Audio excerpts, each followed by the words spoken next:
یعنی قاتل کیه؟ حالا اگه قتلی هم نباشه دزد کیه؟ خوشم میاد از سریالایی که توش باید دنبال یه سرنخ بگردی و ذهنتو درگیر کنه. اگه ایرانی باشه که دیگه خیلی هم بهتر. این برنامه درباره سریال بازنده است. با شروع این سریال یه پرونده جنایی از دزدیده شدن یه بچه باز میشه و تو تبدیل میشی به یک کاراگاه که دنبال شواهد برای حل کردن این پرونده میگرده. سلام، من شبنمم و اینجا آرتیسته.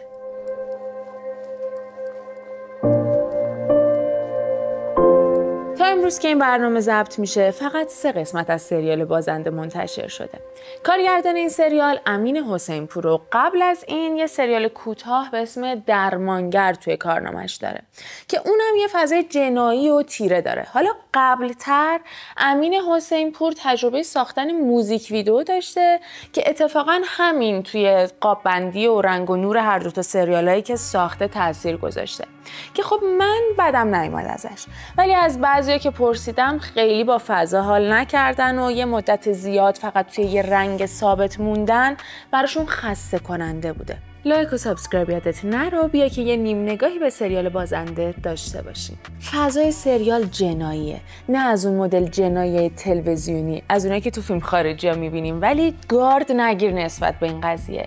این همه سریال پلیسی مدل ایرانی دیدیم و حال نکردیم، پس بیا این مدلش هم تجربه کنیم دیگه. مثلا پلیسا شیک و پیک باشن و یه ماگ قهوه یا چای بگیرن دستشون، یا همین المان اصلی فیلم‌های پلیسی آمریکایی که یه افسر پلیس یا یه کاراگاه توی زندگی شخصی شکل رو از دست داده، حالا یا از بچهش بگیر یا زنش یا هر دو با هم. خب اینجا هم این آپشن‌ها رو داریم. کلاً دورنمای سریال درسته. بازیگرا رو که می‌بینی قطعاً جذب میشی که سریال رو شروع کنی.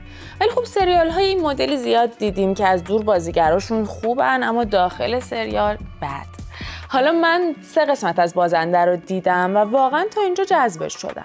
روایت داستان تا اینجای کار خوب پیش رفته، قطعات درست کنار هم چیده شدن. همه قطعه های پازل مانند یه داستان جنایی برای اینکه برای مخاطب کشش به وجود بیاره کار راحتی نیست، ولی فکر میکنم حداقل تا این 3 قسمتی که من دیدم این کار رعایت شده و از طرفی باعث شده که من دوست داشته باشم سریال رو دنبال کنم یا اینکه حتی راجبش یه سری حدس بزنم. یه کار جالبی که از نظر من توی این سریال هست اینه که تا اینجای کار هر قسمت با معرفی یکی از کاراکترهای اصلی شروع میشه و بعد داستان زندگیش به داستان اصلی سریال وصل میشه. حالا من خیلی منتظر معرفی شخصیت پیمان قاسمخانی‌ام، چون تا اینجای کار خیلی درست و مرموز پیش اومده و جالبه برام بدونم گذشتهش چی بوده، اصلا چی تو مغزش میگذره. فیلم برداری سریال خوبه، تدوینش باحال و پلان‌هایی که اینسرتن و اکسسوار صحنه رو نشون میده واقعا خوبن.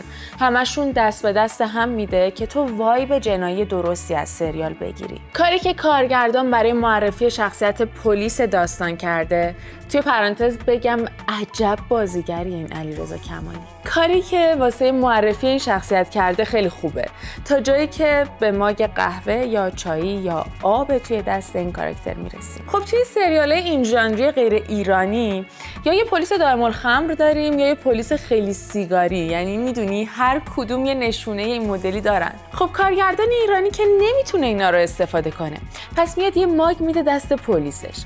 تا اینجا اوکی، ولی در کل از یه جایی به بعد باید نوشیدنی داخل ماگ تموم شه دیگه. یه داستان دیگه که ذهن منو خیلی درگیر کرده اینه که قضیه این هندیکم چیه؟ سال 1403 سرعت تغییر تکنولوژی هم که به ثانیه رسیده، ربات‌ها هم که دیگه کم کم دارن جای انسان رو میگیرن. اصلا با موبایل فیلم ببینین، ملت دیگه VHS هاشون هم تبدیل کردن. اینا دیگه اضافه کاریه به نظرم. این تیکه آخر ویدیو واسط اسپویل داره، اگه ندیدی میخوام حدسمو بگم و برم. من حس میکنم این قضیه دزدیده شدن بچه همش نقشه کاوه، شخصیتی که صابر ابر نقششو بازی میکنه است. مثلا با ارغوان کاراکتر سارا بهرامی یا با خانم همسایه که صدف اسپهبادی بازی میکنه. بگذار سریال ببینیم چی میشه دیگه. نظر تو چیه؟ قاتل کیه؟ حالا اگه قاتلی هم نباشه دزد کیه؟